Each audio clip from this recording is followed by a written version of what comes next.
Welcome, Leo, October 2025. Glad to have your company again. Here's your chart. Do you know your rising sign or your lunar sign? If so, you can apply some of what I'm saying to your chart right now. Look at the Neptune-Saturn conjunction there near the ninth house here in Aries. This is an important part of the zodiac this month for you. The ninth house has to do with studies, long journeys. It has to do with ethics and, I guess, moral standards to some extent.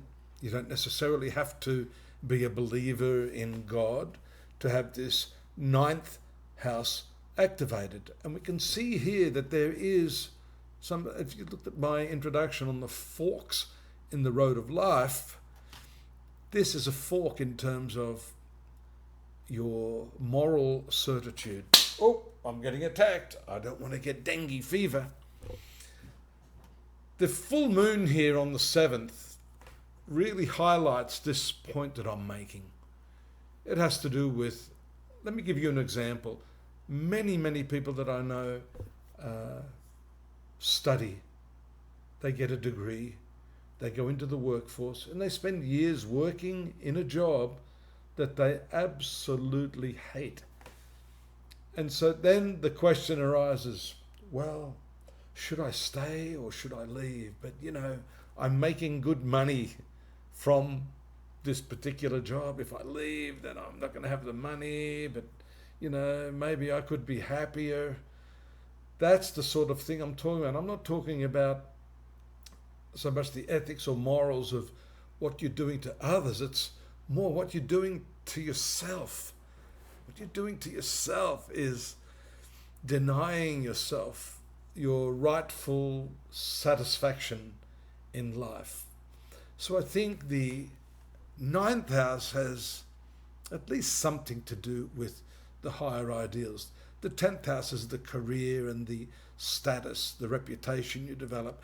And the 11th house is the fulfillment of that dream. You can see here the retrograde Uranus along with retrograde Neptune and the retrograde Saturn, all pointing to an unsettling of, I guess, your life goal, what it is you really want in life.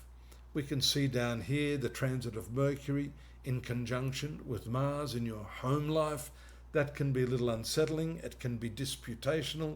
Mercury and Mars. Mercury is not particularly friendly for your Leo rulership.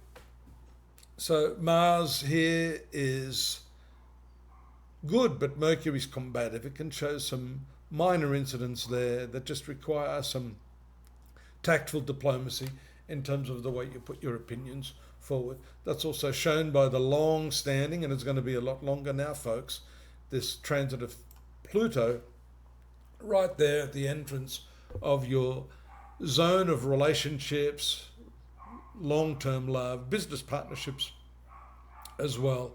And so that's an important part of how your life is developing here. And it's all hinging, as I said to some of the other star signs, on your ability to communicate effectively. The new moon here in the 3rd house in Libra on the 21st is a strong signal that your communication, and I think the communication, as I said earlier, with this ethical question is not so much the moral standards that you're dealing with others so much as yourself, and the communication component here that we see, the new leaf you're turning over in terms of communication, has to do with self-talk. What it is you're talking about with yourself, how you relate to yourself, how you lift yourself or how you pull yourself apart. As one of my mentors once said to me, he said, Dodici, your mind is your best friend, but it can also be your worst enemy. So it's important to keep that in mind and understand that this month, although there seem to be pointers to other people, I want you to focus on yourself. What it is within yourself that's going to give you the satisfaction.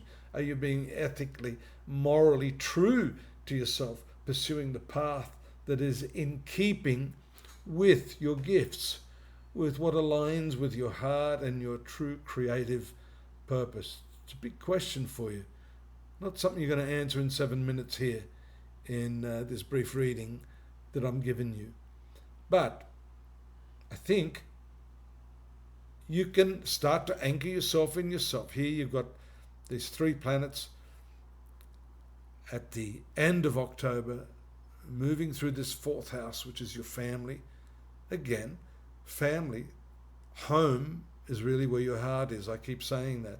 So whilst it may have some outer manifestation in terms of what I said earlier too, about the disputes and little niggles that you may have there, this has more to do with anchoring yourself in yourself, finding what it is within you that is worthy of pursuit and worthy of making you happy. You deserve the best.